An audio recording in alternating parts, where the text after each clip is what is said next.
तुम्ही पाहत आहात MCN न्यूज मराठी।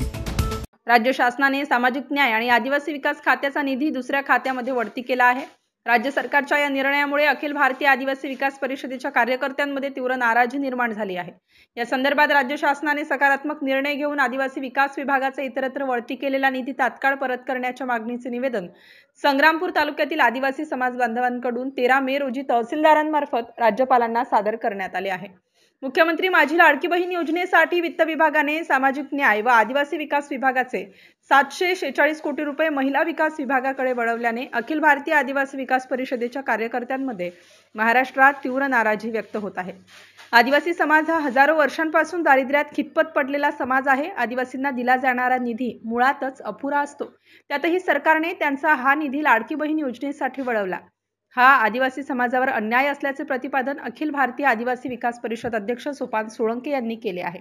सदर निवेदन देतेवेळी आकाश पवार, किसन डाबेराव, मधुकर बातकर, हरीश फकीरा केदार, कैलास सोळंके, जाबीर मोरे, साकीर केदार यांच्यासह आदिवासी संघटनेचे पदाधिकारी प्रामुख्याने उपस्थित होते। MCN न्यूज मराठीकरिता रवींद्र शिरस्कार, संग्रामपूर।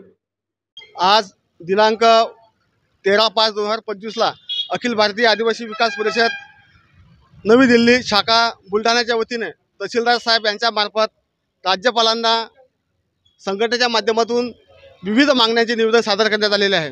या मागणीमध्ये प्रमुख मागणी आमची अशी आहे की सरकारने आमचा आदिवासींचा जो निधी आहे तो निधी मुख्यमंत्री लाडकी बहीण योजनेसाठी वापरण्यात आलेला आहे, तर तो निधी आमचा आदिवासींचा परत करावा अशी आमच्या सगळ्या कार्यकर्त्यांची मागणी आहे।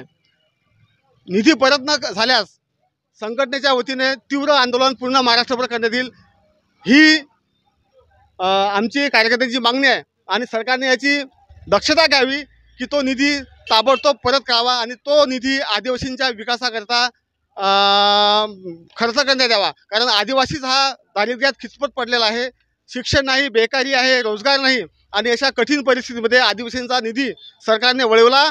आम्ही त्याचा निषेध करतो। त्यामुळे सरकारने तो ताबडतोब निधी परत करावा अशी आमच्या संघटनेच्या माध्यमातून मागणी आहे।